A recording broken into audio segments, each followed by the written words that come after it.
जब इस स्वरूप इलाज। एक दिन वो था और एक दिन आज का है। पश्चिम बंगाल की मुख्यमंत्री ममता बनर्जी को आज बांग्लादेशियों के सबसे बड़े सपोर्टर यानी समर्थक के तौर पर जाना जाता है। वो बांग्लादेशियों को भारत में शरण देने की बात करती हैं। हालांकि क्या आप जानते हैं कि साल 2005 में ममता दीदी ने बांग्लादेशियों को देश से भगाने की मुहिम छेड़ दी थी और इसी सिलसिले में गुस्से में आकर उन्होंने लोकसभा स्पीकर पर कागज के टुकड़े भी फेंक दिए थे। क्या है ममता के इस यूटर्न रवैये की कहानी, इस वीडियो में हम इसी की चर्चा करेंगे। नमस्कार, मेरा नाम है वैभव, आप देख रहे हैं जी switch.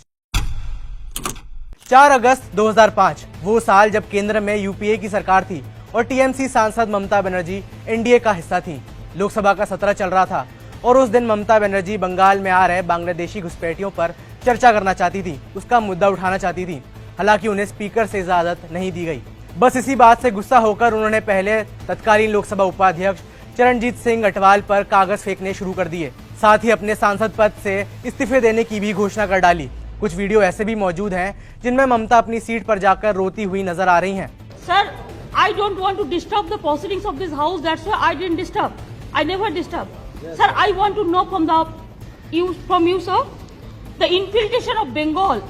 It has become a disaster now, and resulting in which, sir, you will see the name of the Bangladesh voter list and the Indian voter list both are with me, sir.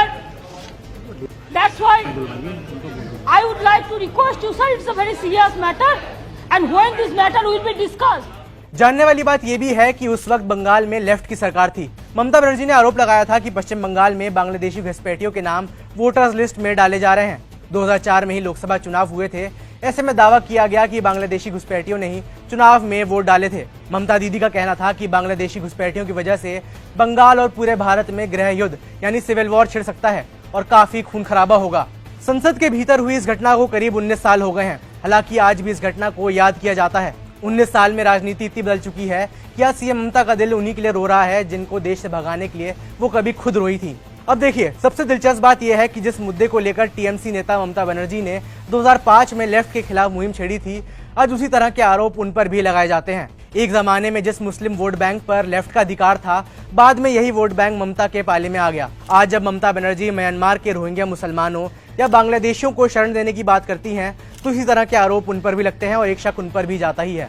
कहा जाता है कि CM ममता ने इन्हीं लोगों के बलबूते अब पश्चिम बंगाल में अपनी सरकार बना रखी है और हर साल इन्हीं के बलबूते चुनाव जीत रही हैं। चिंता करबेन ना, बांग्लादेशे निये यदि आपनादेर कोनो परिवार थाके, परिजन थाके, केउ पढ़ाशोना करते जान, केउ चिकित्सा करते एसे फिरते ना पारेन, यदि कोनो सहयोगितार दरकार हय, आमी बांग्लादेश निये कोनो कथा बोलते पारी ना, कारण ओटा एकटा आलादा देश। যা বলার ইন্ডিয়া গভর্নমেন্ট বলবে, আমি বলতে পারি না। কিন্তু আমি এটুকু বলতে পারি, অসহায় মানুষ যদি বাংলায় দরজা খটখটানি করে, আমরা তাদের আশ্রয় নিশ্চয়ই দেব। তার কারণ এটা ইউনাইটেড নেশনসের একটা রেজুলেশন আছে। কেউ যদি রিফিউজি হয়ে যায়, তাকে পাশের পার্শ্ববর্তী এলাকা তাকে সম্মান জানাবে। जो लोग कहने को घुसपैठिए थे, वही लोग बंगाल की वोटर लिस्ट का हिस्सा बन चुके हैं। एक समय था जब ममता ने इसी बात को लेकर स्पीकर पर कागज फेंक दिए थे। ये कहना गलत नहीं होगा कि जिस चीज को सीएम ममता बनर्जी तबाह करना चाहती थी, वो आज उसी का हिस्सा बन गई हैं। इस पूरे मामले पर आपकी क्या राय है, ये हमें नीचे कमेंट्स में बताएं। मेरा नाम है वैभव, देखते रहिए जी स्विच।